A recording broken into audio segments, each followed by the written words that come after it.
ਦਿੱਲੀ ਦੀਆਂ ਸਰਹੱਦਾਂ ਉੱਪਰ ਜਾਰੀ ਕਿਸਾਨ ਅੰਦੋਲਨ ਦਾ 84ਵਾਂ ਦਿਨ ਹੈ। ਸਰਕਾਰ ਦੇ ਰਵੱਈਏ ਨੂੰ ਵੇਖਦੇ ਹੋਏ ਕਿਸਾਨ ਹੁਣ ਅੰਦੋਲਨ ਨੂੰ ਤੇਜ਼ ਕਰਨ ਜਾ ਰਹੇ ਨੇ। 12 ਫਰਵਰੀ ਨੂੰ ਕਿਸਾਨ ਰਾਜਸਥਾਨ 'ਚ ਸਾਰੇ ਟੋਲ ਪਲਾਜ਼ਾ ਮੁਫਤ ਕਰਵਾਉਣਗੇ ਅਤੇ 14 ਫਰਵਰੀ ਨੂੰ ਪੁਲਵਾਮਾ ਹਮਲੇ ਦੀ ਬਰਸੀ ਤੇ ਨੌਜਵਾਨਾਂ ਤੇ ਕਿਸਾਨਾਂ ਲਈ ਕੈਂਡਲ ਮਾਰਚ ਤੇ ਮਿਸਾਲ ਮਾਰਚ ਕੱਢਿਆ ਜਾਏਗਾ। ਦੱਸਦੇ ਕਿ ਲਗਾਤਾਰ ਰਾਕੇਸ਼ ਟਿਕੈਤ ਕਿਸਾਨ ਆਗੂ ਵੱਲੋਂ ਮਹਾਪੰਚਾਇਤਾਂ ਵੀ ਕੀਤੀਆਂ ਜਾ ਰਹੀਆਂ ਨੇ ਅਤੇ ਕਿਸਾਨਾਂ ਨੂੰ ਜਾਗਰੂਕ ਕੀਤਾ ਜਾ ਰਿਹਾ ਹੈ।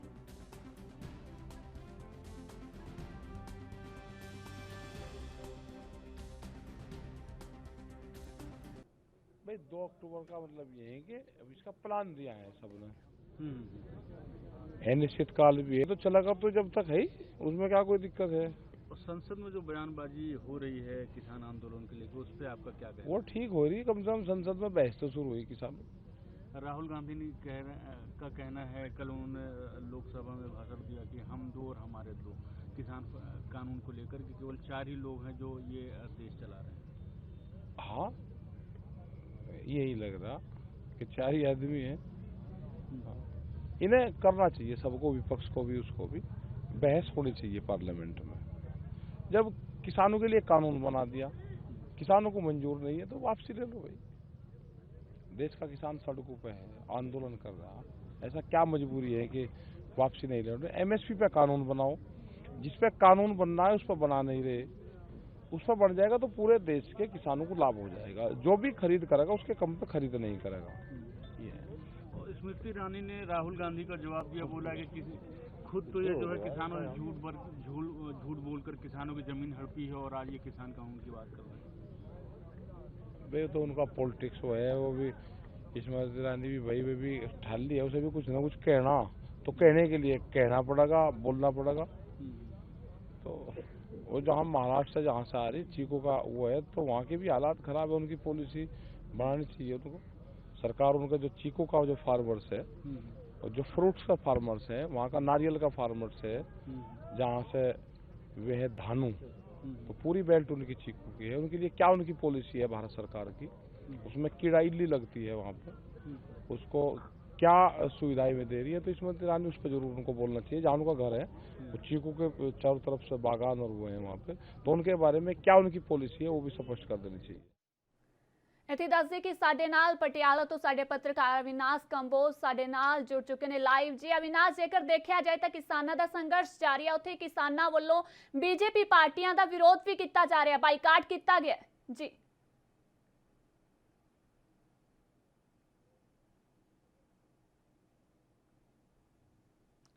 ਅੰਦੋਲਨਾਂ ਦੇ ਚੱਲਦੇ ਹੋਏ ਬੀਜੇਪੀ ਜਿਹੜੇ ਕਾਰਜਕਰਤਾ ਹੈ ਜਿਹੜੇ ਨਗਰ ਨਿਗਮ ਚੁਣਾਵ 'ਚ ਖੜੇ ਆ, ਉਹਨਾਂ ਦਾ ਵਿਰੋਧ ਵੀ ਹੋ ਰਿਹਾ। ਉਹਨਾਂ ਦੇ ਜਿਹੜੇ ਟੈਂਟ ਲਗਾਏ ਗਏ ਹੈ ਉੱਥੇ ਵੀ ਅਤੇ ਜਿਹੜੇ ਹੋਰਡਿੰਗ ਲਗਾਏ ਗਏ ਉੱਥੇ ਵੀ ਵਿਰੋਧ ਦੇਖਣ ਨੂੰ ਮਿਲ ਰਿਹਾ ਕਿਸਾਨਾਂ ਦੇ ਵੱਲੋਂ। ਸਾਫ਼ ਤੌਰ ਤੇ ਕਿਸਾਨਾਂ ਦਾ ਕਹਿਣਾ ਹੈ ਕਿ ਜਦ ਤੱਕ ਇਹ ਕਾਨੂੰਨ ਰੱਦ ਨਹੀਂ ਹੁੰਦੇ ਸੰਘਰਸ਼ ਜਾਰੀ ਰਹੂਗਾ। ਅੱਜ 2 ਵਜੇ ਜਿਹੜਾ ਦੁਪਹਿਰੇ ਮੁਸਲਿਮ ਸਮਾਜ ਦੇ ਲੋਕ ਜਿਹੜੀ ਜੁਮੇ ਦੀ ਨਮਾਜ਼ ਪੜ੍ਹ ਕੇ ਲੋਕਾਂ ਨੂੰ ਜਾਗਰੂਕ ਕਰਨਗੇ, ਜਨਤਾ ਨੂੰ ਅਪੀਲ ਕਰਨਗੇ ਕਿ ਇੱਕ ਬੱਚਾ, ਇੱਕ ਪਰਿਵਾਰ ਦਾ ਸਦੱਸਿਆ ਜਿਹੜਾ ਹੈ ਦਿੱਲੀ ਆਮ ਜਨਤਾ ਵੱਲੋਂ ਜਿਹੜਾ ਕੂਚ ਕਰੇ ਕਿਸਾਨੀ ਸੰਘਰਸ਼ ਦੇ ਵਿੱਚ, ਉਹਨਾਂ ਦੇ ਨਾਲ ਸ਼ਾਮਿਲ ਹੋਏ ਤਾਂ ਕਿ ਸਰਕਾਰ ਦੇ ਵੱਲੋਂ ਜਿਹੜਾ ਪ੍ਰੈਸ਼ਰ ਬਣਾ ਕੇ ਤਿੰਨੋਂ ਕਾਨੂੰਨ ਰੱਦ ਕਰਾਏ ਜਾ ਸਕਣ। ਜੀ ਮਨਿੰਦਰ, ਜਿਸ ਤਰ੍ਹਾਂ ਕਿ ਸਿਆਸੀ ਪਾਰਟੀਆਂ ਵੱਲੋਂ ਅੱਡੀ ਚੋਟੀ ਦਾ ਜ਼ੋਰ ਲਗਾਇਆ ਜਾ ਰਿਹਾ ਹੈ, ਜਿੱਤਣ ਦੀ ਪੂਰੀ ਕੋਸ਼ਿਸ਼ ਕੀਤੀ ਜਾ ਰਹੀ ਹੈ, ਪਰ ਉਧਰ ਹੀ ਕਿਸਾਨਾਂ ਨੇ ਇਹ ਕਹਿ ਦਿੱਤਾ ਕਿ ਕੁਝ ਵੀ ਹੋ ਜਾਵੇ ਅਸੀਂ ਬੀਜੇਪੀ ਪਾਰਟੀ ਨੂੰ ਜਿੱਤਣ ਨਹੀਂ ਦੇਵਾਂਗੇ, ਕਿਉਂਕਿ ਅਸੀਂ ਬੀਜੇਪੀ ਪਾਰਟੀ ਦਾ ਸਖਤ ਵਿਰੋਧ ਕਰਦੇ ਹਾਂ, ਕਿਉਂਕਿ ਜੋ ਕਾਨੂੰਨ ਲਿਆਂਦੇ ਗਏ ਨੇ ਇਸ ਦੇ ਵਿੱਚ ਬੀਜੇਪੀ ਦਾ ਵੀ ਹੱਥ ਹੈ। ਕਿਸਾਨਾਂ ਦਾ ਲਗਾਤਾਰ ਇਹੀ ਕਹਿਣਾ ਹੈ। ਮਨਿੰਦਰ, ਗੱਲ ਕਰੀਏ ਹਰੇਕ ਪਾਰਟੀ ਅੱਡੀ ਚੋਟੀ ਦਾ ਜ਼ੋਰ ਲਗਾ ਰਹੀ ਹੈ ਨਗਰ ਨਿਗਮ ਚੁਣਾਵ ਨੂੰ ਜਿੱਤ ਹਾਸਲ ਕਰਨ ਲਈ, ਕਿਉਂਕਿ ਬੁਨਿਆਦ ਜਿਹੜੀ ਹੈ ਨਗਰ ਨਿਗਮ ਚੁਣਾਵ ਤੋਂ ਸ਼ੁਰੂ ਹੋ ਜਾਂਦੀ ਹੈ ਕਿ ਕਿਹੜੀ ਪਾਰਟੀ ਦਾ ਜਿਹੜਾ ਤਬਕਾ ਹੈ ਜਾਂ ਹੈਵੀ ਹੈ ਜਾਂ ਕਿਹੜੀ ਪਾਰਟੀ ਜਿਹੜੀ ਹੈ ਰੋਣ ਦੇ ਵਿੱਚ ਹੈ। ਕਾਫੀ ਵੱਡੀ ਗਿਣਤੀ 'ਚ ਜਿਹੜਾ ਹੈ ਹੁਣ ਇਸ ਵਾਰ ਦੇਖਣ ਨੂੰ ਮਿਲ ਰਿਹਾ ਕਿ ਕਿਤੇ ਨਾ ਕਿਤੇ ਕਿਸਾਨਾਂ ਦੇ ਵੱਲੋਂ ਆਮ ਪਬਲਿਕ ਵੀ ਜਿਹੜਾ ਹੈ ਬੀਜੇਪੀ ਦੇ ਵਿਰੋਧ ਦੇ ਵਿੱਚ ਹੈ, ਜਿੱਥੇ ਕਿਸਾਨ ਜਿਹੜੇ ਬਿੱਲ ਦੀ ਮੰਗ ਕਰਦੇ ਆ ਰਹੇ, ਬਿੱਲ ਰੱਦ ਹੋਣ ਤੇ ਦੂਜੇ ਪਾਸੇ ਜਿਹੜੀ ਚੁਣਾਵ ਦੀ ਗੱਲ ਕਰੀਏ ਤਾਂ ਕਿਤੇ ਨਾ ਕਿਤੇ ਜਿਹੜੇ ਉਮੀਦਵਾਰ ਹੈ ਉਹਨਾਂ ਨੂੰ ਵੀ ਲੋਕ ਵੋਟ ਨਾ ਪਾਉਣ ਦੀ ਜਿਹੜੀ ਗੱਲ ਵੀਡੀਓ ਦੇ ਜਿਹੜੀ ਸਾਫ਼ ਤੌਰ ਤੇ ਦੇਖਣ ਨੂੰ ਮੇਰੇ ਸੋਸ਼ਲ ਮੀਡੀਆ ਦੇ ਵੀਡੀਓ ਰੋਜ਼ਾਨਾ ਹੀ ਵਾਇਰਲ ਹੋ ਰਹੀ ਹੈ। ਕਿਤੇ ਨਾ ਕਿਤੇ ਸਾਫ਼ ਤੌਰ ਤੇ ਜਿਹੜਾ ਬੀਜੇਪੀ ਦਾ ਅਸਰ ਹੈ ਪੰਜਾਬ 'ਚ ਨਗਰ ਨਿਗਮ ਚੁਣਾਵ 'ਚ ਬਹੁਤ ਘੱਟ ਦੇਖਣ ਨੂੰ ਮਿਲ ਰਿਹਾ, ਕਿਉਂਕਿ ਬੀਜੇਪੀ ਦੇ ਕਾਰਜਕਰਤਾ ਜਿਹੜੇ ਇਸ ਬਿੱਲ ਦੇ ਚੱਲਦੇ ਹੋਏ ਜਿਹੜੀ ਹੈ ਉਹਨਾਂ ਦੀ ਰੈਪੂਟੇਸ਼ਨ ਸਹੀ ਨਹੀਂ ਦਿਖਾਈ ਦੇ ਰਹੀ। ਤੇ ਦੇਖਣਾ ਹੋਊਗਾ 14 ਤਾਰੀਖ ਨੂੰ ਆਮ ਜਨਤਾ ਕਿਹਦੇ ਹੱਕ ਦੇ ਵਿੱਚ ਵੋਟ ਡਾਲਦੀ ਹੈ। ਲੇਕਿਨ ਕਿਤੇ ਨਾ ਕਿਤੇ ਕਿਸਾਨਾਂ ਦਾ ਸਾਫ਼ ਤੌਰ ਤੇ ਕਹਿਣਾ ਹੈ ਕਿ ਬੀਜੇਪੀ ਦੇ ਜਿਹੜਾ ਉਮੀਦਵਾਰ ਹੈ ਉਹਨੂੰ ਇੱਕ ਵੀ ਵੋਟ ਜਿਹੜਾ ਕਿਸਾਨ ਹੈ ਉਹ ਨਹੀਂ ਪਾਉਣਗੇ। ਜਿਸ ਤਰ੍ਹਾਂ ਕਿ ਖੇਤੀ ਕਾਨੂੰਨ ਲਿਆਂਦੇ ਗਏ ਨੇ ਤਾਂ ਇਸ ਕਾਰਨ ਬੀਜੇਪੀ ਪਾਰਟੀ ਨੂੰ ਜ਼ਿਆਦਾ ਮੁਸ਼ਕਿਲਾਂ ਦਾ ਸਾਹਮਣਾ ਕਰਨਾ ਪੈ ਰਿਹਾ ਹੈ ਇਹਨਾਂ ਚੋਣਾਂ ਦੇ ਵਿੱਚ। ਜੀ ਮਨਿੰਦਰ, ਕਿਤੇ ਨਾ ਕਿਤੇ ਇਸ ਜਿਹੜੇ ਕਾਨੂੰਨ ਲਿਆਂਦੇ ਗਏ ਨੇ ਤਿੰਨੋਂ, ਉਹਨਾਂ ਦਾ ਅਸਰ ਇਹ ਨਗਰ ਨਿਗਮ ਚੁਣਾਵ ਤੇ ਵੀ ਬੀਜੇਪੀ ਕਾਰਜਕਰਤਾ ਨੂੰ ਭੁਗਤਣਾ ਪੈ ਰਿਹਾ। ਆਮ ਜਨਤਾ ਜਿਹੜੀ ਸਹਿਮਤੀ ਹੈ ਉਹ ਬੀਜੇਪੀ ਕਾਰਜਕਰਤਾ ਨੂੰ ਨਹੀਂ ਮਿਲੀ। ਜਿਹੜੀ ਪੂਰੀ ਦੀ ਪੂਰੀ ਆਮ ਜਨਤਾ ਦੀ ਸਹਿਮਤੀ ਗੱਲ ਕਰੀਏ ਤਾਂ ਉਹ ਕਿਤੇ ਨਾ ਕਿਤੇ ਕਿਸਾਨਾਂ ਦੇ ਹੱਕ ਦੇ ਵਿੱਚ ਹੈ ਤੇ 14 ਤਾਰੀਖ ਨੂੰ ਇਹ ਜਿਹੜੇ ਨਤੀਜੇ ਆਣਗੇ ਕਿਹਦੇ ਹੱਕ ਦੇ ਵਿੱਚ ਲੋਕਾਂ ਨੇ ਵੋਟਾਂ ਪਾਈਆਂ, ਲੇਕਿਨ ਹਰ ਇੱਕ ਕੋਈ ਉਮੀਦਵਾਰ ਜਿਹੜਾ ਪਾਰਟੀ ਦਾ ਹੈਗਾ, ਚਾਹੇ ਅਕਾਲੀ ਚਾਹੇ ਕਾਂਗਰਸ ਆਮ ਆਦਮੀ, ਆਪਣੀ ਅੱਡੀ ਚੋਟੀ ਦਾ ਜ਼ੋਰ ਲਾ ਰਹੇ ਤੇ ਆਪਣੀ ਜਿੱਤ ਦੇ ਜਿਹੜੇ ਦਾਅਵੇ ਆ ਉਹ ਪੇਸ਼ ਕਰ ਰਹੇ। ਲੇਕਿਨ 14 ਤਾਰੀਖ ਨੂੰ ਜਦ ਨਤੀਜੇ ਆਣਗੇ ਤੇ ਪਤਾ ਲੱਗ ਜਾਊਗਾ ਲੋਕਾਂ ਨੇ ਕਿਹਨੂੰ ਵੋਟ ਪਾਈ ਹੈ। ਇਸ ਤਰ੍ਹਾਂ ਕਿ ਜਦੋਂ ਵੀ ਚੋਣ ਪ੍ਰਚਾਰ ਕੀਤਾ ਜਾ ਰਿਹਾ ਸੀ, ਚਾਹੇ ਉਹ ਕਿਸੇ ਪਾਰਟੀ ਦੇ ਨਾਲ ਸੰਬੰਧ ਰੱਖਦਾ ਸੀ, ਤਾਂ ਕਿਸਾਨਾਂ ਵੱਲੋਂ ਹਰ ਪਾਰਟੀ ਨੂੰ ਇਹੀ ਕਿਹਾ ਜਾ ਰਿਹਾ ਸੀ ਕਿ ਅਸੀਂ ਇਸ ਚੋਣ ਪ੍ਰਚਾਰ ਦੇ ਪੱਖ ਦੇ ਵਿੱਚ ਨਹੀਂ ਆ, ਕਿਉਂਕਿ ਕਿਸਾਨੀ ਦੀ ਜੋ ਆਵਾਜ਼ ਹੈ, ਪਹਿਲਾਂ ਕਿਸਾਨੀ ਦੀ ਆਵਾਜ਼ ਸੁਣਨੀ ਚਾਹੀਦੀ ਹੈ, ਵੋਟਾਂ ਜ਼ਿਆਦਾ ਜ਼ਰੂਰੀ ਨਹੀਂ ਸਨ।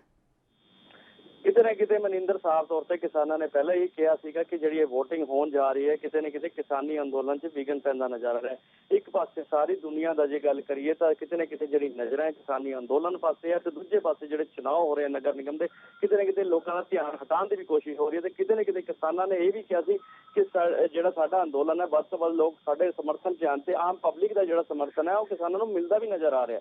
ਜੀ ਮਨਿੰਦਰ, ਮਹਾਪੰਚਾਇਤ ਦੀ ਗੱਲ ਕੀਤੀ ਜਾਵੇ ਤਾਂ ਰਾਕੇਸ਼ ਟਿਕੈਤ ਵੱਲੋਂ ਮਹਾਪੰਚਾਇਤ ਕੀਤੀ ਜਾ ਰਹੀ ਹੈ ਤੇ ਕਿਸਾਨਾਂ ਨੂੰ ਜਾਗਰੂਕ ਵੀ ਕੀਤਾ ਜਾ ਰਿਹਾ ਹੈ।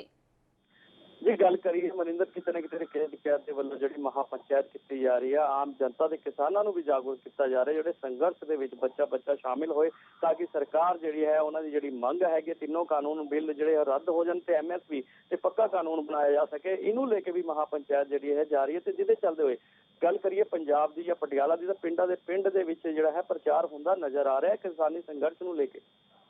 ਕਿਸਾਨਾਂ ਵੱਲੋਂ ਲਗਾਤਾਰ ਹੀ ਕਿਸਾਨੀ ਸੰਘਰਸ਼ ਜਿੱਤਣ ਦੀ ਗੱਲ ਕਹੀ ਜਾ ਰਹੀ ਹੈ ਕਿ ਅਸੀਂ ਇਹ ਕਾਨੂੰਨ ਰੱਦ ਕਰਾਵਾਂਗੇ। ਜਦੋਂ ਤੱਕ ਇਹ ਕਾਨੂੰਨ ਰੱਦ ਨਹੀਂ ਹੋਣਗੇ ਉਦੋਂ ਤੱਕ ਅਸੀਂ ਇਸੇ ਤਰ੍ਹਾਂ ਬਾਰਡਰ ਤੇ ਡਟੇ ਰਹਾਂਗੇ। ਤੇ ਇੱਕ ਵਾਰ ਫਿਰ ਠੰਡ ਦੇਖਣ ਨੂੰ ਮਿਲ ਰਹੀ ਹੈ, ਕਿਉਂਕਿ ਜੋ ਧੁੰਦ ਦਾ ਕਹਿਰ ਹੈ ਦੇਖਣ ਨੂੰ ਮਿਲ ਰਿਹਾ, ਪਰ ਕਿਸਾਨ ਫਿਰ ਵੀ ਉੱਥੇ ਹੀ ਡਟੇ ਹੋਏ ਨੇ। ਇਹੀ ਕਹਿ ਰਹੇ ਨੇ ਕਿ ਅਸੀਂ ਕਾਨੂੰਨ ਰੱਦ ਕਰਾਉਣਾ ਚਾਹੁੰਦੇ ਹਾਂ, ਪਰ ਕੇਂਦਰ ਸਰਕਾਰ ਹੈ ਜੋ ਅਜੇ ਵੀ ਕੁੰਭਕਰਨ ਦੀ ਨੀਂਦ ਸੁੱਤੀ ਪਈ ਹੈ। ਜੀ ਮਨਿੰਦਰ, ਗੱਲ ਕਰੀਏ ਕਿਸਾਨਾਂ ਦਾ ਸਾਫ਼ ਤੌਰ ਤੇ ਕਹਿਣਾ ਹੈ ਕਿ ਅਸੀਂ ਜਿੱਤ ਹਾਸਿਲ ਕਰਕੇ ਹੀ ਆਪਣੇ ਘਰਾਂ ਨੂੰ ਵਰਤਾਂਗੇ। ਭਾਵੇਂ ਕਿੰਨੀ ਮਰਜ਼ੀ ਠੰਡ ਕੜਕੜਾਉਂਦੀ ਪੈਂਦੀ ਰਹੇ, ਕਿਉਂਕਿ ਕਈ ਦਿਨਾਂ ਤੋਂ ਧੁੱਪਾਂ ਨਿਕਲ ਰਹੀ ਸੀ, ਗਰਮੀ ਹੋ ਗਈ ਸੀ, ਲੇਕਿਨ ਇੱਕ ਵਾਰ ਫੇਰ ਦੁਬਾਰਾ ਕੋਹਰੇ ਨੇ ਦਸਤਕ ਦਿੱਤੀ ਤੇ ਕੋਹਰੇ ਦੇ ਕਾਰਨ ਜਿਹੜਾ ਠੰਡ ਵੀ ਪੈ ਰਹੀ ਹੈ, ਲੇਕਿਨ ਕਿਸਾਨੀ ਅੰਦੋਲਨ ਖਤਮ ਨਹੀਂ ਹੈ। ਕਿਸਾਨੀ ਅੰਦੋਲਨ ਰੋਜ਼ਾਨਾ ਹੀ ਤੇਜ਼ ਹੁੰਦਾ ਨਜ਼ਰ ਆ ਰਿਹਾ। ਕਿਸਾਨਾਂ ਦਾ ਕਹਿਣਾ ਜਦ ਤੱਕ ਇਹ ਕਾਨੂੰਨ ਰੱਦ ਨਹੀਂ ਹੁੰਦੇ ਸੰਘਰਸ਼ ਸਮਾਪਤ ਨਹੀਂ ਹੋਊਗਾ। ਆਉਣ ਵਾਲੇ ਦਿਨਾਂ 'ਚ ਜਿਹੜਾ ਸੰਘਰਸ਼ ਹੈ ਹੋਰ ਜ਼ਿਆਦਾ ਤੇਜ਼ ਹੋਊਗਾ। ਜੀ ਮਨਿੰਦਰ, ਕਿਸਾਨੀ ਸੰਘਰਸ਼ ਦੌਰਾਨ ਕਿਸਾਨ ਆਗੂਆਂ ਨੇ ਨਵੀਂ ਰਣਨੀਤੀ ਵੀ ਬਣਾ ਲਈ ਹੈ ਕਿ 12 ਤਰੀਕ ਨੂੰ ਜੋ ਰੇਲਾਂ ਨੇ ਉਹ ਬੰਦ ਕੀਤੀਆਂ ਜਾਣਗੀਆਂ। ਜੀ ਮਨਿੰਦਰ, ਰੋਜ਼ਾਨਾ ਹੀ ਜਿਹੜਾ ਸੰਘਰਸ਼ ਨੂੰ ਲੈ ਕੇ ਜਿਹੜੀ ਹੈ ਰਣਨੀਤੀ ਤਿਆਰ ਹੁੰਦੀ ਜਾ ਰਹੀ ਹੈ। ਜੇ ਗੱਲ ਕਰੀਏ 14 ਤਾਰੀਖ ਨੂੰ ਕੈਂਡਲ ਮਾਰਚ ਦੀ ਵੀ ਰਣਨੀਤੀ ਬਣਾਈ ਗਈ ਹੈ ਤੇ ਕਿਸਾਨ ਸਾਫ਼ ਹੀ ਕਰ ਚੁੱਕੇ ਕਿ ਸ਼ਾਂਤੀਪੂਰਵਕ ਜਿਹੜਾ ਉਹਨਾਂ ਦਾ ਰੋਸ ਪ੍ਰਦਰਸ਼ਨ ਹੈ ਉਹ ਜਾਰੀ ਰਹੂਗਾ। ਜਦ ਤੱਕ ਇਹ ਕਾਨੂੰਨ ਰੱਦ ਨਹੀਂ ਹੁੰਦੇ ਸੰਘਰਸ਼ ਜਾਰੀ ਰਹੂਗਾ। ਤਾਂ ਜਿਸ ਤਰ੍ਹਾਂ ਕਿ ਕਿਸਾਨ ਲਗਾਤਾਰ ਦਿੱਲੀ ਬਾਰਡਰਾਂ ਤੇ ਡਟੇ ਹੋਏ ਨੇ, ਕੀ ਲੱਗਦਾ ਹੈ ਕਿ ਸਰਕਾਰ ਕਿਸਾਨਾਂ ਦੀ ਆਵਾਜ਼ ਨੂੰ ਸੁਣੇਗੀ, ਕਿਉਂਕਿ ਦਿਨੋਂ ਦਿਨ ਅੰਦੋਲਨ ਤੇਜ਼ ਹੋ ਰਿਹਾ ਹੈ? ਜੀ ਮਨਿੰਦਰ, ਸਾਫ਼ ਤੌਰ ਤੇ ਕਿਸਾਨਾਂ ਦਾ ਕਹਿਣਾ ਕਿ ਉਹਨਾਂ ਨੂੰ ਪੂਰੀ ਉਮੀਦ ਹੈ ਕਿ ਕਿਸਾਨੀ ਸੰਘਰਸ਼ ਦੇ ਚੱਲਦੇ ਰੋਜ਼ਾਨਾ ਹੀ ਜਿਹੜਾ ਹੈ ਸੰਘਰਸ਼ ਤੇਜ਼ ਹੁੰਦਾ ਜਾ ਰਿਹਾ, ਜਿਹੜਾ ਕਿ ਸਰਕਾਰ ਨੂੰ ਉਹਨਾਂ ਦੀ ਮੰਗਾਂ ਮੰਨ ਕੇ ਜਿਹੜੇ ਤਿੰਨੋਂ ਕਾਨੂੰਨ ਹੈ ਉਹ ਰੱਦ ਕਰਨੇ ਹੀ ਪੈਣਗੇ। ਜਦ ਤੱਕ ਕਾਨੂੰਨ ਰੱਦ ਨਹੀਂ ਹੁੰਦੇ ਤਦ ਤੱਕ ਸੰਘਰਸ਼ ਜਾਰੀ ਰਹੂਗਾ। ਦਿਨ ਰਾਤ ਭਾਵੇਂ ਮਰਜ਼ੀ ਕੜਕੜਾਤੀ ਠੰਡ ਪੈਂਦੀ ਰਹੇ ਕਿ ਸੰਘਰਸ਼ ਜਿਹੜੇ ਕਿਸਾਨ ਨੇ ਆਪਣੇ ਮੋਰਚੇ ਤੇ ਡਟੇ ਰਹਿਣਗੇ। ਲਗਾਤਾਰ ਕਿਸਾਨਾਂ ਦੇ ਇਸ ਸੰਘਰਸ਼ ਦੇ ਵਿੱਚ ਹਰ ਰੋਜ਼ ਇੱਕ ਜਥਾ ਜਿਹੜਾ ਰਵਾਨਾ ਹੋ ਰਿਹਾ ਇੱਕ ਪਿੰਡ ਦੇ ਵਿੱਚੋਂ, ਤਾਂ ਦਿੱਲੀ ਬਾਰਡਰਾਂ ਤੇ ਭਾਰੀ ਇਕੱਠ ਵੀ ਦੇਖਣ ਨੂੰ ਨਜ਼ਰ ਆ ਰਿਹਾ ਹੈ। ਜੀ ਮਨਿੰਦਰ, ਗੱਲ ਕਰੀਏ ਤਾਂ ਪਿੰਡ ਦੇ ਵਿੱਚ ਜਾ ਕੇ ਜਿਹੜਾ ਪ੍ਰਚਾਰ ਕੀਤਾ ਜਾ ਰਿਹਾ ਤੇ ਮਤੇ ਪਾਸ ਕੀਤੇ ਜਾ ਰਹੇ, ਹਰ ਘਰ ਦਾ ਇੱਕ ਜੀ ਜਿਹੜਾ ਕਿਸਾਨੀ ਸੰਘਰਸ਼ 'ਚ ਸ਼ਾਮਿਲ ਹੋਏ, ਜਿਹਨੂੰ ਲੈ ਕੇ ਰੋਜ਼ਾਨਾ ਹੀ ਗੱਲ ਕਰੀਏ ਪਟਿਆਲਾ ਦੇ ਜਿਹੜੇ ਨੇੜੇ ਲੱਗਦੇ ਆ 9 ਹਲਕੇ, ਉਹਨਾਂ ਦੇ ਜਿਹੜੇ ਕਿਸਾਨ ਨੇ ਘਰ ਜਾ ਕੇ ਪ੍ਰਚਾਰ ਕਰਦੇ ਤੇ ਰੋਜ਼ਾਨਾ ਹੀ ਇਸ ਜਿਹੜਾ ਜੱਥਾ ਹੈ ਦਿੱਲੀ ਵੱਲ ਰਵਾਨਾ ਹੋ ਰਿਹਾ ਤੇ ਸੰਘਰਸ਼ ਹੋਰ ਜ਼ਿਆਦਾ ਤੇਜ਼ ਹੁੰਦਾ ਨਜ਼ਰ ਆ ਰਿਹਾ, ਕਿਉਂਕਿ ਲੋਕਾਂ ਦੀ ਜਿਹੜੀ ਸਹਿਮਤੀ ਹੈ ਉਹ ਕਿਸਾਨਾਂ ਨੂੰ ਮਿਲਦੀ ਨਜ਼ਰ ਆ ਰਹੀ ਹੈ। ਕੀ ਲੱਗਦਾ ਕਿ ਕਿਸਾਨ ਦਿੱਲੀ ਬਾਰਡਰਾਂ ਤੋਂ ਹਟਣਗੇ, ਕਿਉਂਕਿ ਇਹਨਾਂ ਨੇ ਕਿਸਾਨਾਂ ਵੱਲੋਂ ਤਾਂ ਸਪਸ਼ਟ ਕਰ ਦਿੱਤਾ ਕਿ ਅਸੀਂ ਕਾਨੂੰਨ ਰੱਦ ਕਰਾ ਕੇ ਹੀ ਜਾਵਾਂਗੇ, ਚਾਹੇ ਸਾਨੂੰ ਇੱਥੇ ਸਾਲੋਂ ਲੱਗ ਜਾਣ, ਕਿਉਂਕਿ ਹੁਣ ਅਕਤੂਬਰ ਤੱਕ ਵੀ ਸੰਘਰਸ਼ ਵਧਾ ਦਿੱਤਾ ਗਿਆ ਹੈ। ਮਨਿੰਦਰ, ਕਿਸਾਨਾਂ ਨੇ ਸਾਫ਼ ਕਰ ਦਿੱਤਾ ਹੈ ਜਦ ਤੱਕ ਸੰਘਰਸ਼ ਸਮਾਪਤ ਨਹੀਂ ਹੋਊਗਾ, ਜਦ ਤੱਕ ਕਾਨੂੰਨ ਰੱਦ ਨਹੀਂ ਹੁੰਦੇ। ਕਾਨੂੰਨ ਰੱਦ ਹੋਣਗੇ ਉਸ ਤੋਂ ਬਾਅਦ ਕਿਸਾਨ ਆਪਣੇ ਘਰ ਜਾਣਗੇ, ਨਹੀਂ ਤਾਂ ਉਹ ਮੋਰਚੇ ਤੇ ਡਟੇ ਰਹਿਣਗੇ। ਭਾਵੇਂ ਠੰਡ ਪਵੇ, ਭਾਵੇਂ ਜੋ ਮਰਜ਼ੀ ਹੋਵੇ, ਕਿਸਾਨ ਜਦ ਤੱਕ ਨਹੀਂ ਹਟਦੇ, ਜਦ ਤੱਕ ਇਹ ਸਰਕਾਰ ਤਿੰਨੋਂ ਕਾਨੂੰਨ ਲਿਆਂਦੇ ਹੋਏ ਰੱਦ ਨਹੀਂ ਕਰਦੀ, ਤਦ ਤੱਕ ਕਿਸਾਨ ਉੱਥੋਂ ਟਸ ਤੋਂ ਮਸ ਨਹੀਂ ਹੋਣਗੇ। ਉਹਨਾਂ ਦਾ ਕਹਿਣਾ ਕਿ ਆਉਣ ਵਾਲੇ ਸਮੇਂ 'ਚ ਇਹ ਸੰਘਰਸ਼ ਹੋਰ ਜ਼ਿਆਦਾ ਤੇਜ਼ ਹੋਊਗਾ। ਮਨੀਸ਼ ਸਿਸੋਦੀਆ ਦਿੱਲੀ ਦੇ ਉਪ ਮੁੱਖ ਮੰਤਰੀ ਦਾ ਵੀ ਬਿਆਨ ਸਾਹਮਣੇ ਆਇਆ ਕਿ ਜੋ ਇਹ ਬਿੱਲ ਲਿਆਂਦੇ ਗਏ ਨੇ ਇਹ ਕਾਰਪੋਰੇਟ ਘਰਾਣੇ ਨੂੰ ਖੁਸ਼ ਕਰਨ ਲਈ ਲਿਆਂਦੇ ਗਏ ਨੇ। ਨਰਿੰਦਰ ਮੋਦੀ ਕਾਰਪੋਰੇਟ ਘਰਾਣੇ ਨੂੰ ਖੁਸ਼ ਕਰ ਰਹੇ ਨੇ ਜੀ। ਲੈਂਗੇ ਕਾਰਪੋਰੇਟ ਘਰਾਣਿਆਂ ਨੂੰ ਖੁਸ਼ ਕਰਨ ਦੇ ਲਿਆਂਦੇ ਗਏ ਤੇ ਦੂਜੇ ਪਾਸੇ ਆਮ ਆਦਮੀ ਪਾਰਟੀ ਦੇ ਜਿਹੜੇ ਵੱਲੋਂ ਕਿਹਾ ਜਾ ਰਿਹਾ ਜਾਂ ਦੂਜੀ ਪਾਰਟੀ ਦੇ ਵੱਲੋਂ ਵੀ ਇਹੀ ਇਲਜ਼ਾਮ ਲਗਾਇਆ ਜਾ ਰਿਹਾ ਕਿ ਕਾਰਪੋਰੇਟ ਘਰਾਣਿਆਂ ਨੂੰ ਖੁਸ਼ ਕਰਨ ਦੇ ਲਈ ਕਠਪੁਤਲੀ ਬਣ ਕੇ ਉਹਨਾਂ ਦੇ ਹੱਥਾਂ ਦੇ ਵਿੱਚ ਇਹ ਬਿੱਲ ਪਾਸ ਕਰਾਏ ਗਏ ਤੇ ਬਿੱਲ ਤਾਂ ਹੀ ਲਿਆਂਦੇ ਗਏ ਜਦ ਤੱਕ ਬਿੱਲ ਰੱਦ ਨਹੀਂ ਹੁੰਦੇ ਸੰਘਰਸ਼ ਜਾਰੀ ਰਹੂਗਾ ਤੇ ਕਿਤੇ ਨਾ ਕਿਤੇ ਕਿਸਾਨਾਂ ਦੇ ਵੱਲੋਂ ਜਿਹੜਾ ਸੰਘਰਸ਼ ਹੈ ਉਹਦੀ ਰੂਪਰੇਖਾ ਰੋਜ਼ਾਨਾ ਤਿਆਰ ਹੋ ਰਹੀ ਆਉਣ ਵਾਲੇ ਦਿਨ ਵਿੱਚ ਇਹ ਸੰਘਰਸ਼ ਹੋਰ ਜ਼ਿਆਦਾ ਤੇਜ਼ ਹੋ ਸਕਦਾ ਜੀ। ਮਨਿੰਦਰ ਜੀ, ਜਿਸ ਤਰ੍ਹਾਂ ਕਿ ਕਿਸਾਨਾਂ ਵੱਲੋਂ ਹੁਣ ਟੋਲ ਪਲਾਜ਼ੇ ਵੀ ਫ੍ਰੀ ਕਰ ਦਿੱਤੇ ਜਾਣਗੇ ਰਾਜਸਥਾਨ ਦੇ ਵਿੱਚ, ਕਿਸਾਨਾਂ ਵੱਲੋਂ ਇੱਕ ਵਾਰ ਫਿਰ ਇਸ ਅੰਦੋਲਨ ਨੂੰ ਤੇਜ਼ ਕੀਤਾ ਜਾ ਰਿਹਾ ਹੈ। ਮਨਿੰਦਰ ਕਿਤੇ ਨਾ ਕਿਤੇ ਗੱਲ ਕਰੀਏ ਟੂਲ ਪਲਾਜ਼ਾ ਦੀ ਤਾਂ ਪੰਜਾਬ ਦੇ ਵਿੱਚ ਪਹਿਲਾਂ ਹੀ ਟੂਲ ਪਲਾਜ਼ਾ ਦੇ ਬਾਹਰ ਜਿਹੜੇ ਧਰਨੇ ਲੱਗਣ ਕਾਰਨ ਫ੍ਰੀ ਹੋ ਚੁੱਕੇ ਸੀ ਤੇ ਹੁਣ ਰਾਜਸਥਾਨ ਦੀ ਗੱਲ ਕਰੀਏ ਤਾਂ ਰਾਜਸਥਾਨ ਪਾਸੇ ਜਿਹੜਾ ਕਿਸਾਨਾਂ ਟੂਲ ਪਲਾਜ਼ਾ ਫ੍ਰੀ ਕਰਨ ਦੀ ਜਿਹੜੀ ਹੈ ਗੱਲ ਕੀਤੀ ਗਈ ਤੇ ਆਉਣ ਵਾਲੇ ਸਮੇਂ 'ਚ ਕਿਉਂਕਿ ਮੈਂ ਪਹਿਲਾਂ ਹੀ ਕਹਿ ਚੁੱਕਿਆ ਕਿਸਾਨਾਂ ਨਾਲ ਜਿਹੜੀ ਗੱਲ ਹੋਈ ਹੈ ਉਹਨਾਂ ਦਾ ਕਹਿਣਾ ਕਿ ਆਉਣ ਵਾਲੇ ਕੁਝ ਦਿਨਾਂ ਦੇ ਵਿੱਚ ਜਿਹੜਾ ਸੰਘਰਸ਼ ਹੋਰ ਜ਼ਿਆਦਾ ਤੇਜ਼ ਹੋਊਗਾ ਉਹਨੂੰ ਲੈ ਕੇ ਵੀ ਜਿਹੜੀ ਰੂਪਰੇਖਾ ਹੈ ਕਿਸਾਨ ਤਿਆਰ ਕਰਦੇ ਨਜ਼ਰ ਆ ਰਹੇ ਨੇ। ਸਾਡੇ ਨਾਲ ਇਸੇ ਤਰ੍ਹਾਂ ਲਗਾਤਾਰ ਲਾਈਵ ਬਣੇ ਰਹਿਣਾ। ਇੱਥੇ ਦੱਸ ਦੇ ਕਿ ਸਾਡੇ ਨਾਲ ਕਿਸਾਨ ਆਗੂ ਹਰਿੰਦਰ ਸਿੰਘ ਸੂਬੇਦਾਰ ਵੀ ਸਾਡੇ ਨਾਲ ਫੋਨ ਲਾਈਨ ਤੇ ਜੁੜ ਚੁੱਕੇ ਨੇ ਜੀ। ਹਰਿੰਦਰ ਜੀ, ਜੇਕਰ ਦੇਖਿਆ ਜਾਏ ਤਾਂ ਕਿਸਾਨ ਦਿੱਲੀ ਬਾਰਡਰਾਂ ਤੇ ਡਟੇ ਹੋਏ ਨੇ ਤੇ ਕਿਸਾਨਾਂ ਵੱਲੋਂ ਅਗਲੀ ਰਣਨੀਤੀ ਵੀ ਤੈਅ ਕਰ ਲਿੱਤੀ ਗਈ ਹੈ ਜੀ। ਸਤਿ ਸ਼੍ਰੀ ਅਕਾਲ ਸਾਰਿਆਂ ਤੋਂ ਪਹਿਲਾਂ ਸਵਾਗਤ ਹੈ ਤੁਹਾਡਾ ਵੀ। ਤੇ ਗੱਲ ਏਦਾਂ ਵੀ ਅਸੀਂ ਤਾਂ ਬਾਰਡਰਾਂ ਤੇ ਡਟੇ ਹੋਏ ਆ ਵੀ ਜਦੋਂ ਤੱਕ ਸਾਡੇ ਬਿੱਲ ਰੱਦ ਨਹੀਂ ਹੁੰਦੇ ਅਸੀਂ ਇੱਥੋਂ ਨਹੀਂ ਹਿੱਲਾਂਗੇ ਤੇ ਅਗਲਾ ਜਿਹੜਾ ਆਉਣ ਵਾਲਾ ਸੰਘਰਸ਼ ਹੈ ਅਸੀਂ ਇਹ ਤੋਂ ਵੀ ਤੇਜ਼ ਕਰਾਂਗੇ। ਅਸੀਂ ਇੰਨਾ ਕੁ ਤੇਜ਼ ਕਰ ਦਾਂਗੇ। ਹੁਣ ਤਾਂ ਮੋਦੀ ਸਰਕਾਰ ਦੇ ਜਿਹੜਾ ਧੌਣ 'ਚ ਚੀਲਾ ਆੜਿਆ ਹੋਇਆ ਉਹ ਅਸੀਂ ਆਪ ਕੱਢਾਂਗੇ ਜਾਂ ਤਾਂ ਮੋਦੀ ਆਪ ਕੱਢ ਲਵੇ, ਨਹੀਂ ਅਸੀਂ ਆਪ ਕੱਢ ਕੇ ਜਾਵਾਂਗੇ। ਹਾਂਜੀ, ਹਰ ਵਾਰ ਬੀਜੇਪੀ ਪਾਰਟੀ ਵੱਲੋਂ ਇਹੀ ਕਿਹਾ ਜਾ ਰਿਹਾ ਕਿ ਕਿਸਾਨਾਂ ਲਈ ਫਾਇਦੇਮੰਦ ਨੇ, ਕਿਸਾਨ ਇੱਕ ਵਾਰ ਇਹਨਾਂ ਬਿੱਲਾਂ ਨੂੰ ਵਰਤ ਕੇ ਦੇਖਣ ਜੀ। ਵਰਤ ਕੇ ਦੇਖਣ ਨੂੰ ਅਸੀਂ ਕਿਹੜਾ ਪਾਗਲ ਹੈ? ਹੁਣ ਕਿਸਾਨ ਬੇਵਕੂਫ ਨਹੀਂ ਹੈਗਾ, ਹੁਣ ਪੜ੍ਹਿਆ ਲਿਖਿਆ ਕਿਸਾਨ ਹੈ। ਜਿਹੜੇ ਕਿਸਾਨ ਦੇ ਉਹ ਪੜ੍ਹੇ ਲਿਖੇ ਨੇ। ਅਸੀਂ ਤਾਂ ਇਕੱਲੇ ਬਿੱਲ ਦੀ ਲਾਈਨ ਪੜ੍ਹ ਕੇ ਫੋਰ ਐਗਜ਼ਾਮਪਲ ਤੋਮਰ ਦੇ ਸਾਹਮਣੇ ਰੱਖੀ ਹੈ ਖੇਤੀਬਾੜੀ ਮੰਤਰੀ ਦੇ। ਜੇ ਹੁਣ ਉਹਨਾਂ ਨੂੰ ਨਹੀਂ ਸਮਝ ਅਨਪੜ੍ਹ ਮੰਤਰੀ ਨੇ ਹੁਣ ਅਸੀਂ ਕੀ ਕਰ ਸਕਦੇ ਹਾਂ? ਅਸੀਂ ਤਾਂ ਇਕੱਲੀ ਲਾਈਨ ਗਿਣਾਤੀ ਵੀ ਇਹ ਬਿੱਲ ਦਾ ਇਹ ਲਾਈਨ ਦਾ ਇਹ ਨੁਕਸਾਨ ਹੈ ਕਿ ਮਤਲਬ ਜਿਹੜਾ ਆਪਣਾ ਹੁੰਦਾ ਈ ਟ੍ਰੇਡਿੰਗ ਦਾ ਇਹ ਨੁਕਸਾਨ ਹੈ। ਇਹ ਤਾਂ ਬਿੱਲ ਪੂੰਜੀਪਤੀਆਂ ਵਾਸਤੇ ਬਣੇ ਨੇ ਮੈਡਮ ਜੀ, ਇਹ ਸਾਡੇ ਕਿਸਾਨਾਂ ਵਾਸਤੇ ਨਹੀਂ ਹੈਗੇ।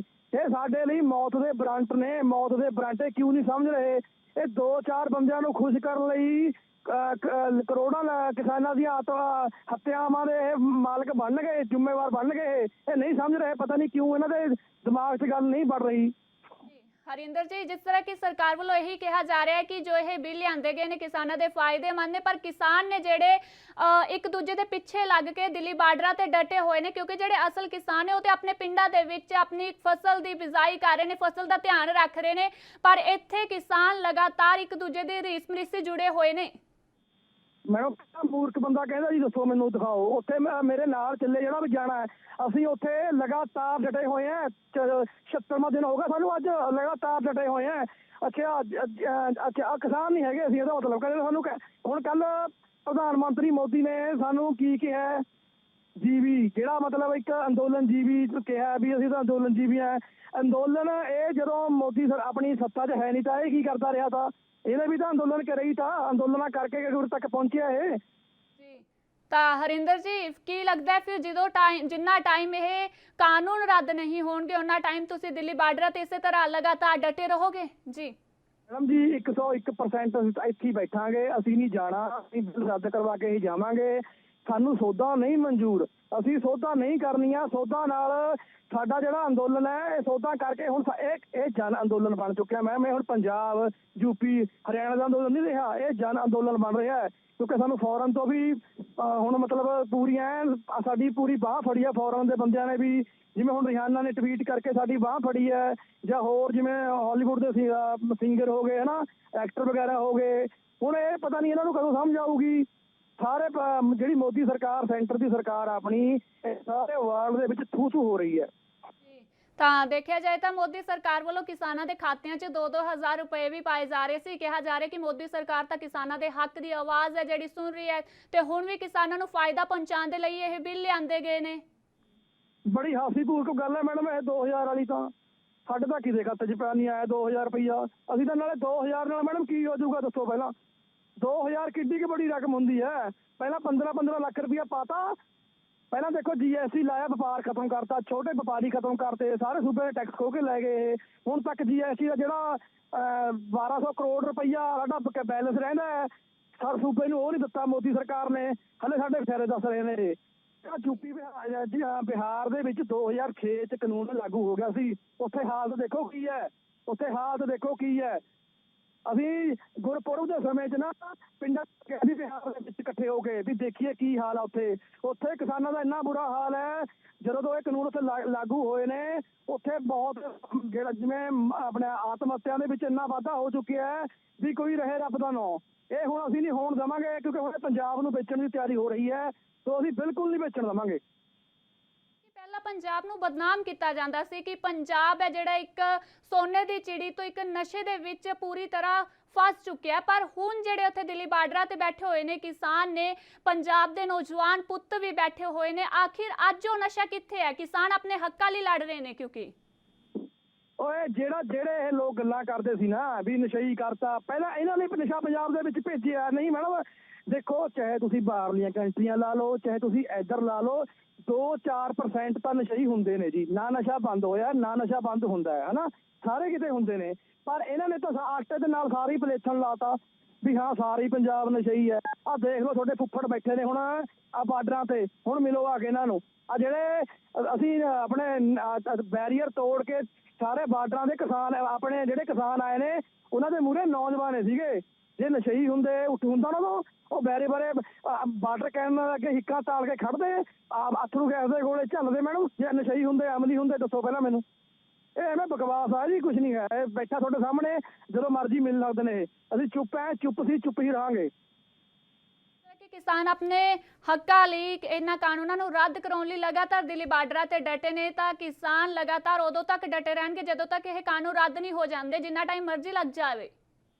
ਮੈਡਮ ਚਾਹੇ ਦੇਖੋ ਜੀ, ਸਰਦੀ ਕੱਟ ਲਈ, ਸਰਦੀ ਤੋਂ ਉੱਪਰ ਤਾਂ ਸਿਆਲਾਂ ਬਜ਼ੁਰਗਾਂ ਵਾਸਤੇ ਕੁਝ ਹੁੰਦਾ ਨਹੀਂ ਜੀ। ਅੱਗੇ ਗਰਮੀ ਆਊਗੀ, ਕੋਈ ਬੜੀ ਗੱਲ ਨਹੀਂ, ਗਰਮੀ ਵੀ ਝੱਲ ਲਾਂਗੇ। ਅਸੀਂ ਝੱਲਦੇ ਆਏ, ਅਸੀਂ ਤਾਂ ਪੋਹ ਮਾਘ ਦਾ ਪਾਲਾ ਵੀ ਚੱਲਿਆ, ਠੀਕ ਹੈ ਜੀ। ਤੇ ਆਪਣੀਆਂ ਗਰਮ ਹਵਾਵਾਂ ਵੀ ਜੂਨ ਜੁਲਾਈ ਨੇ ਚੱਲੀਆਂ ਨੇ। ਅਸੀਂ ਨਹੀਂ ਟਲਦੇ, ਅਸੀਂ ਤਾਂ ਹੁਣ ਬਿੱਲ ਰੱਦ ਕਰਵਾ ਕੇ ਹੀ ਜਾਵਾਂਗੇ। ਸਾਡਾ ਲਾਸਟ ਫੈਸਲਾ, ਸਾਨੂੰ ਕੋਈ ਸੋਧ ਮਨਜ਼ੂਰ ਨਹੀਂ। ਹਾਂਜੀ, ਜਦੋਂ ਸਾਨੂੰ ਕੇਂਦਰ ਸਰਕਾਰ ਮੀਟਿੰਗ ਤੇ ਬੁਲਾਊਗੀ, ਅਸੀਂ ਬਿਲਕੁਲ ਹਾਜ਼ਰ ਹਾਂ ਜਾਣ ਨੂੰ। ਪ੍ਰਧਾਨ ਮੰਤਰੀ ਜੀ ਕਾਲ ਕਰਨ, ਅਸੀਂ ਇੱਕ ਕਾਲ ਦੇ ਉੱਪਰ ਜਾਣ ਨੂੰ ਤਿਆਰ ਹੈ ਤੇ ਬਹਿ ਕੇ ਮੀਟਿੰਗ ਦਾ। ਇਹਦਾ ਮਤਲਬ ਇਹ ਥੋੜੀ ਵੀ ਸਾਨੂੰ 15 ਮਿੰਟ ਕਿਸਾਨਾਂ ਨੂੰ ਬਿਠਾ ਕੇ ਉੱਥੇ ਬੇਇੱਜ਼ਤ ਕਰਕੇ ਤੁਹਾਨੂੰ ਭੇਜਤਾ, ਸਾਡੀ ਗੱਲ ਨਹੀਂ ਸੁਣੀ ਜਾਂਦੀ। ਤੋਮਰ ਸਾਹਿਬ ਨੂੰ ਕੋਈ ਕੁਐਸਚਨ ਪੁੱਟ ਕਰ ਲਓ ਬਿੱਲਾਂ ਬਾਰੇ, ਉਹਨਾਂ ਨੂੰ ਪਤਾ ਲੱਗਦਾ ਨਹੀਂ। ਉਹ ਕਹਿੰਦੇ ਨੇ ਪਲੀਜ਼ आधा घंटा होल्ड कीजिए, मैं अभी आता हूँ। 3 घंटे मुड़ के नहीं आते तोमर साहब। ये की मतलब इन्हों समझ इन्हों नहीं आ रही। ये कल्ले कल्ले फिर जाके दफ्तर च पुछ के आते हैं भी किसान आगू सानू क्वेश्चन पुट कर रहे हैं, ਇਹਦਾ आंसर की दईए ਅਸੀਂ। ਹਰਿੰਦਰ ਜੀ, 11 ਦੌਰ ਦੀ ਬੈਠਕ ਹੋ ਚੁੱਕੀ ਹੈ। ਆਖਿਰਕਾਰ 11 ਦੌਰ ਦੀ ਬੈਠਕ ਹੋਣ ਦੇ ਬਾਵਜੂਦ ਵੀ ਅਜੇ ਤੱਕ ਕੋਈ ਨਤੀਜਾ ਕਿਉਂ ਨਹੀਂ ਨਿਕਲ ਪਾ ਰਿਹਾ? ਮੈਡਮ, ਜੇ ਨਤੀਜਾ ਕੱਢਣਾ ਹੋਵੇ ਜੀ, ਕੇਂਦਰ ਸਰਕਾਰ ਕੱਢ ਸਕਦੀ ਹੈ। ਜਦੋਂ ਸੂਬਿਆਂ ਤੋਂ ਬਿਨਾਂ ਪੁੱਛੇ ਤੁਸੀਂ ਕੋਈ ਬਿੱਲ ਕਾਨੂੰਨ ਪਾਸ ਨਹੀਂ ਕਰ ਸਕਦੇ। ਇਹ ਕਾਨੂੰਨ ਮੈਡਮ ਉਹ ਹੁੰਦਾ ਹੈ ਜੀ ਜਿਹੜੇ ਜਦੋਂ ਲੋਕਾਂ ਨੂੰ ਪੁੱਛ ਕੇ ਬਣਾਇਆ ਜਾਂਦਾ ਹੁੰਦਾ ਹੈ। ਇਹਦੀ ਵੋਟਿੰਗ ਹੁੰਦੀ ਹੈ ਬਕਾਇਦਾ, ਨਾ ਕੋਈ ਇਹਦੀ ਰਾਜ ਸਭਾ 'ਚ ਵੋਟਿੰਗ, ਨਾ ਕੋਈ ਲੋਕ ਸਭਾ 'ਚ, ਇਹਦੀ ਕੁਛ ਕੋਈ ਵੋਟਿੰਗ ਨਹੀਂ ਹੋਈ। ਇਹ ਸਿਰਫ ਸਾਡੇ ਪਰ ਥੋਪੇ ਗਏ ਨੇ। ਜਿਵੇਂ ਕਹਿੰਦੇ ਨੇ ਵੀ ਇੱਕ ਹਿਟਲਰ ਦਾ ਰਾਜ ਸੀ, ਜਿਵੇਂ ਉਹ ਹਿਟਲਰ ਸੇਮ ਟੂ ਸੇਮ ਰਵੱਈਆ ਮੋਦੀ ਸਾਹਿਬ ਕਰ ਰਹੇ ਨੇ। ਕਿਉਂਕਿ ਦੇਖੋ, ਜੇ ਇਹਨਾਂ ਨੂੰ ਪਿਆਰ ਹੋਵੇ ਜਨਤਾ ਨਾਲ, ਹੁਣ ਤੋਂ ਸਾਡੇ 200 ਦੇ ਕਰੀਬ ਸਾਡੇ ਕਿਸਾਨ ਜਿਹੜੇ ਸ਼ਹੀਦ ਹੋ ਗਏ, ਸਾਡੇ ਯੋਧੇ, ਉਹਨਾਂ ਬਾਰੇ ਪ੍ਰਧਾਨ ਮੰਤਰੀ ਨੇ ਇੱਕ ਸ਼ਬਦ ਵੀ ਨਹੀਂ ਬੋਲਿਆ ਵੀ ਉਹਨੂੰ ਜਾਂ ਰਾਜ ਸਭਾ 'ਚ ਜਾ ਕੇ ਤੇ ਲੋਕ ਸਭਾ 'ਚ ਕੋਈ ਸ਼ਰਧਾਂਜਲੀ ਦਿੱਤੀ ਹੋਵੇ ਨਾ। ਜੇ ਕਿਤੇ ਬਾਹਰਲੇ ਮੁਲਕ 'ਚ ਕੋਈ ਅੰਦੋਲਨ ਹੁੰਦਾ ਜਾਂ ਕੋਈ ਆਤੰਕਵਾਦੀ ਹਮਲੇ ਹੁੰਦੇ ਨੇ, ਉੱਥੇ ਪ੍ਰਧਾਨ ਮੰਤਰੀ ਕੋਲ ਸਮਾਂ ਹੁੰਦਾ ਹੈ, ਉਹਨਾਂ ਲਈ ਬਥੇਰਾ ਕਹਿੰਦੇ ਨੇ ਵੀ ਬਹੁਤ ਦੁੱਖ ਲੱਗਾ ਹੈ। ਦੇਖੋ ਹੁਣ ਪਿਆਰ ਕਿਹਦੇ ਨਾਲ ਹੈ। ਜਿਸ ਤਰ੍ਹਾਂ ਕਿ ਹਰਿੰਦਰ ਜੀ ਸਾਡੇ ਨਾਲ ਜੁੜਨ ਲਈ ਪਹਿਲਾਂ ਤਾਂ ਤੁਹਾਡਾ ਬਹੁਤ-ਬਹੁਤ ਧੰਨਵਾਦ। ਦੱਸਦੇ ਕਿ ਕਿਸਾਨ ਲਗਾਤਾਰ ਦਿੱਲੀ ਬਾਰਡਰਾਂ ਤੇ ਡਟੇ ਹੋਏ ਨੇ ਅਤੇ ਕਿਸਾਨਾਂ ਵੱਲੋਂ ਲਗਾਤਾਰ ਇੱਕ ਹੀ ਮੰਗ ਕੀਤੀ ਜਾ ਰਹੀ ਹੈ ਕਿ ਅਸੀਂ ਇਹਨਾਂ ਤਿੰਨੋਂ ਕਾਨੂੰਨਾਂ ਨੂੰ ਰੱਦ ਕਰਾ ਕੇ ਹੀ ਵਾਪਸ ਜਾਵਾਂਗੇ, ਨਹੀਂ ਤਾਂ ਅਸੀਂ ਵਾਪਸ ਨਹੀਂ ਜਾਵਾਂਗੇ। ਚਾਹੇ ਸਾਨੂੰ ਜਿੰਨਾ ਵੀ ਮਰਜ਼ੀ ਸਮਾਂ ਲੱਗ ਜਾਵੇ, ਅਸੀਂ ਦਿੱਲੀ ਬਾਰਡਰਾਂ ਤੇ ਬੈਠਣ ਲਈ ਤਿਆਰ ਹਾਂ। ਕਿਸਾਨ ਲਗਾਤਾਰ ਇੱਕ ਹੀ ਮੰਗ ਕਰ ਰਹੇ ਨੇ ਕੇਂਦਰ ਸਰਕਾਰ ਨੂੰ ਕਿ ਕੇਂਦਰ ਸਰਕਾਰ ਇਹ ਅੜੀਆ ਰਵੱਈਆ ਛੱਡ ਕੇ ਇਹਨਾਂ ਤਿੰਨੋਂ ਕਾਲੇ ਕਾਨੂੰਨਾਂ ਨੂੰ ਰੱਦ ਕਰ ਦੇਣ।